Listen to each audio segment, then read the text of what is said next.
Good morning, কেমন আছো তোমরা সকলে? আশা করছি অনেক ভালো আছো, সুস্থ আছো। সকলের সুস্থতা কামনা করে আরও একটা নতুন ব্লগে তোমাদের সকলকে ওয়েলকাম জানিয়ে ভিডিওটা স্টার্ট করলাম। চলো, আজকে প্রচণ্ড গরম, আর এই যে টাইম কলে জল এসে গেছে, কারণ ট্যাঙ্কির জল প্রচণ্ড গরম হয়ে যায়। আর একটু বেলা বাড়ার সঙ্গে সঙ্গে জানলা কাপড়ের পর্দাটা টানলে না, আর এই যে এই শাড়িটা যে রোদে দিয়েছিলাম, ভাঁজ করা হয়নি, মানে একটু ঠান্ডা করছে, এটাকে ড্রাই ওয়াশ করতে দেবো। একদিন পরে রিলস করব। কালারটা কি মিষ্টি না?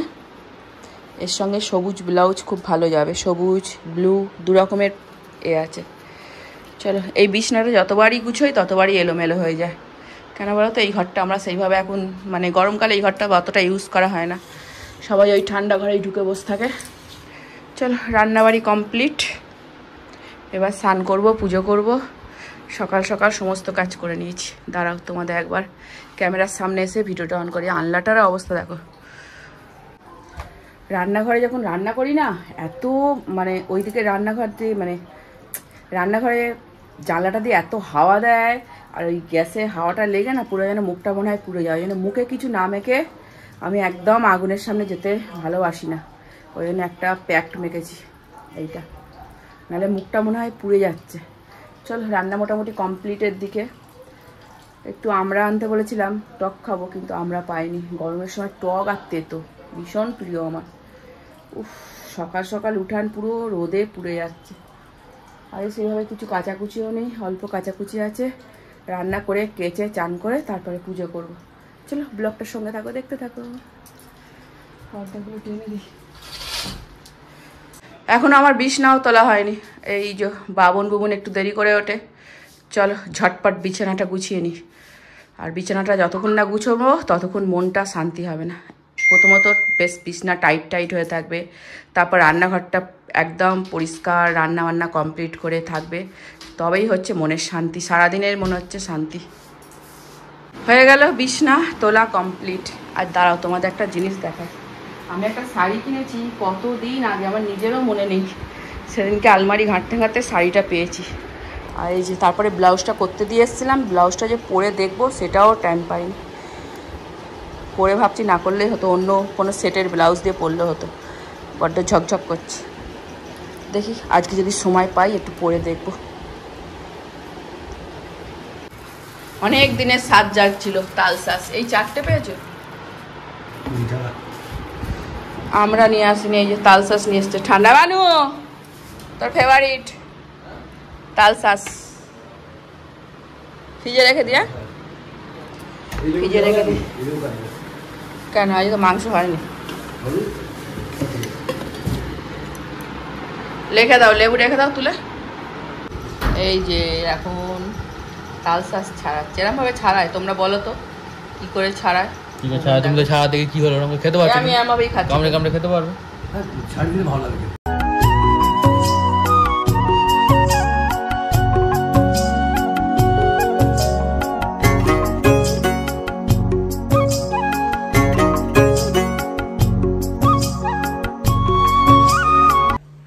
আজকে পুরো সমস্ত কাজ কমপ্লিট করে তারপরে রান্না বসিয়েছি। এই যে ঠাকুর পুজো করা হয়ে গেছে, এদিকে ভাত হচ্ছে, আর সবে সবে মাছের ঝোলটা নামালাম। আর এই যে রান্নার গ্রিলটা এত নোংরা হয়েছিল, এগুলো পরিষ্কার করতে গিয়ে দেখো। তারপরে বাথরুম পরিষ্কার করেছি, পুরো হাত কুচকে গেছে। ভাতটা নামিয়ে একটুখানি বসলে তারপর শরীরটা মনে হবে শান্তি হলো। তারপর মাথায় শ্যাম্পু করেছি। তো চলো, ব্লগটা আজকে এখান থেকে স্টার্ট করলাম। আর সত্যি করে অনেক দিন, মানে মাঝে মাঝে হয়তো সকালে উঠে আগে রান্নাঘরে ঢুকি, কিন্তু গরমে খুব কষ্ট হয় বটে, কিন্তু পুজো করে, মানে স্নান টান করে পুজো করে রান্নাঘরে ঢোকার মধ্যে কিন্তু একটা আলাদা আনন্দ আছে।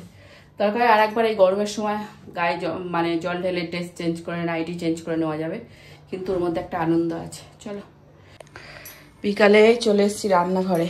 আজকে করছি তেজপাতা দিয়ে চা, নাকি কোমরের ব্যথা কমে তেজপাতা দিয়ে চা খেলে, সেই জন্য তেজপাতা দিয়ে চা। আর এখানে হচ্ছে বাবনের জন্য ম্যাগি। এই ম্যাগিটা খেতেই ওরা ভালোবাসে। আকাশটা হালকা হালকা মেঘ করেছে, হাওয়া দিচ্ছে, তাই জন্য আবার জানলাটা বন্ধ করে দিলাম। বুবুন গেছে নাটকে, দেখি বুবুনকে ফোন করব, ফুচকা কিনে আনতে বলবো। চলো, মেঘলা মেঘলা ধরেছে আকাশটা, বৃষ্টি হবে কিনা জানি না। চাটা ছেঁকে নি, ম্যাগিটা নামিয়ে নি, বাবনের খিদে পেয়ে গেছে। এই দেখো আমাদের গাছের কুমড়ো, ঠিক আছে, এটাকে 2 ফালি করবো, 1 ফালি আমার জন্য রাখবো, 1 ফালি শেষ দিকে দেবো, মানে প্রত্যেকবারে এক একজনকে একবার করে দেবো, কেননা একটা করে হচ্ছে, বেশি হচ্ছে না। আর অনেকটা দেরি হয়ে গেছে, আজকে ও বাড়িতে যাবো। এই যে আমাদের পাশে অপূর্ব একবার কেক দিয়ে গেছিল, ও একটা যেখানে চাকরি করে সেখানে একটা বেকারি খুলেছে।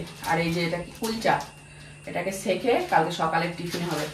আর এই যে সব খাওয়ার দাওয়ার 8টার মতন বেজে গেছে, লুচি করে নিয়েছি। আর এখন করে মানে রাতের তরকারি সকালেই করে রাখি, ফুলকপি আলুর তরকারি।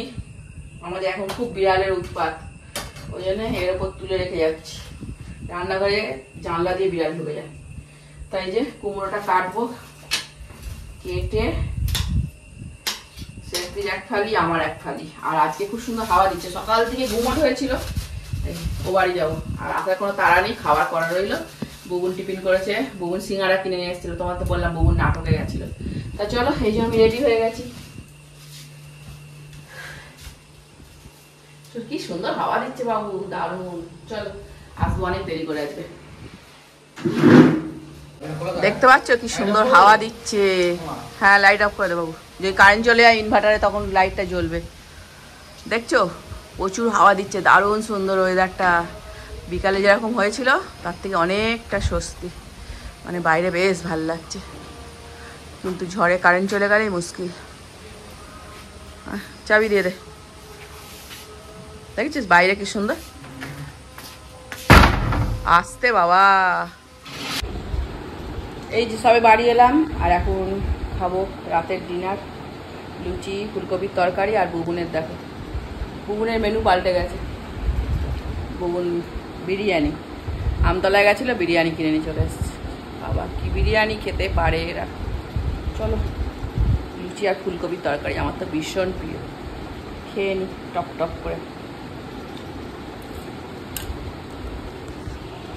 আমাদের খাওয়া দাওয়া কমপ্লিট, আর আজকের মতন ব্লগটা এখানেই শেষ করছি। সকলে ভালো থেকো, সুস্থ থেকো, দেখা হবে নেক্সট ব্লগে। কিন্তু এখন আমরা সকলেই শুয়ে পড়েছি, কিন্তু ঘুমোতে ঘুমোতে একটা, সবাই ফোনে ব্যস্ত।